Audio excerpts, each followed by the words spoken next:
Okay, so now you are good at the partial derivative. We move to the next concepts.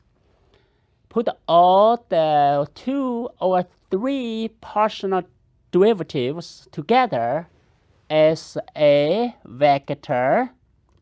This vector is called the gradient of f.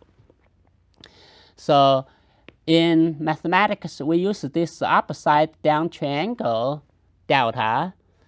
Put f means you start from a function w equal fx, y, z, and take the 3 derivatives. Take a derivative to x, derivative to y, and derivative to z. Each give you a function. These 3 functions made a vector function.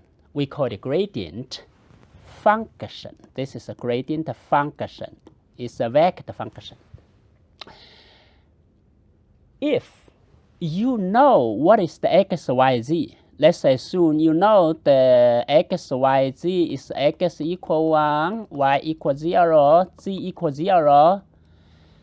And after you plug the x, y, z into the 3 functions, you probably will get 3 numbers, like 2, 4, 4, and 5. I'll just give you an example. That is the gradient vector at this particular point P.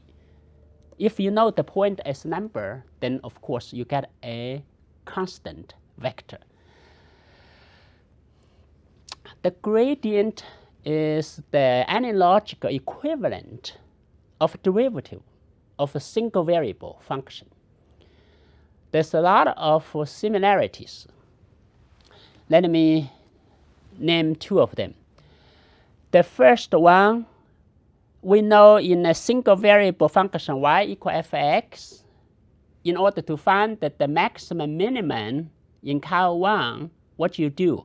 You take a derivative, you set the derivative equals 0, and you find those points. You call those points as critical points. And the critical points may or may not be maximum. Let's give you 3 examples. Like this, y equal x squared, you got the minimum at x equals 0. If I have y equal negative x squared, and then I got this maximum here, and you can see, take the derivative, 2x, 1x equals 0, the both equals 0. You see the tangent line is flat. But another one, if I give you y equal x cubed, you take the derivative, and let x equal 0, again equals 0. But in this case, it's neither maximum nor minimum. But they're all critical points. So the maximum minimum typically happened at the critical points. But on the other hand, the critical points is not necessarily a maximum minimum. That's what you learned in the Cal 1. When we move to multivariables, if I have the w equal fx, y, z, what I'm going to do is you have 3 vector, the gradient of f. Where the critical points happen is when the gradient equals 0, 0, 0. That's where you get the maximum and the minimum. Again, just the gradient equals 0 is a 0 vector. Always keep in mind the gradient is a vector. If the vector is 0, you might find a maximum and the minimum like this case. Now look at this point. And this is the origin. You have both partial derivatives equal 0. Okay, this way equals 0, that way equals 0. And the 2 partial derivatives all equal 0. Then the gradient of this z equal 0, 0. You can see that's the maximum of the surface. Same concept, same idea. all you need is to change the original tangent line now into the concept of a tangent plane if it's 2D. I'm going to show you an example how to use the gradient to find the plane equation in the next. So I have a 3-variable function. So if I let this function equal a constant 1 or 100, so I'm going to find the surface. Think this way. If this function stands for the temperature in the space at the point x, y, z, and the function equal a constant, let's say, is 100 Fahrenheit degree. So that you get a surface in the atmosphere. And this surface we call the isotherm surface. Iso means equal. Isotherm, therm means temperature. You got an equal temperature surface. So the question is, if you have a surface, let's draw a surface in any shape, just like that. And select the point, let's say this is the point, P equal 0, 1, pi means x equals 0, y equal 1, z equal pi. And you can find a tangent plane here instead of a tangent line in the 1D function. The tangent plane is uniquely oriented by the normal vector. So how to get the normal vector?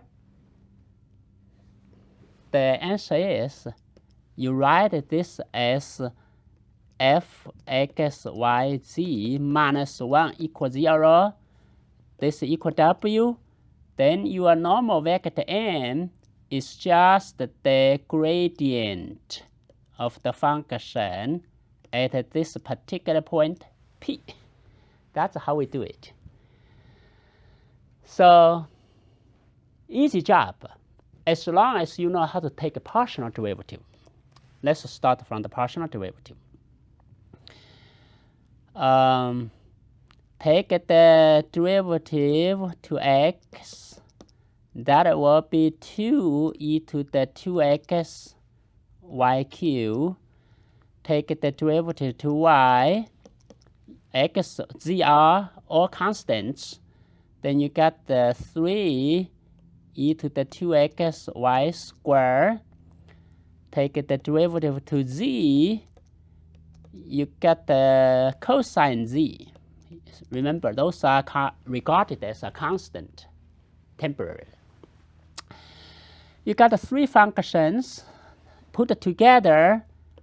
You can call this as a gradient function or vector function.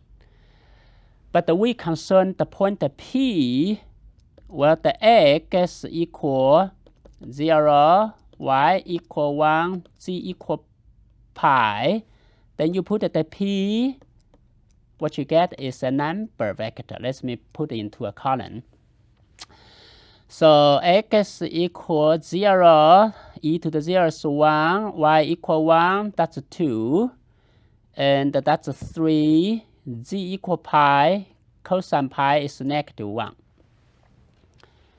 And you get the number, which is the gradient vector here. It is standard as the normal vector. If I write into this way, fine. That's the normal vector.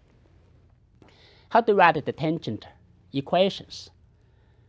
Point normal equation. The point is 0, 1, pi. Then you get the 2x minus 0 plus 3, y minus 1 minus z, x minus pi equals 0.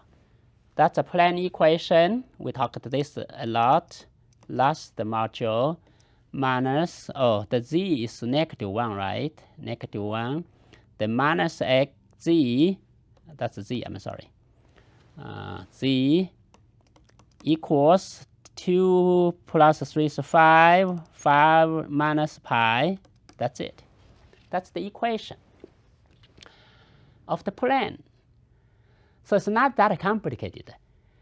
You get the gradient, plug into the point, you get this vector, which is the direction of the normal vector. Once you get the normal vector, you remember a plane could write as a point the normal equation like this, you got it.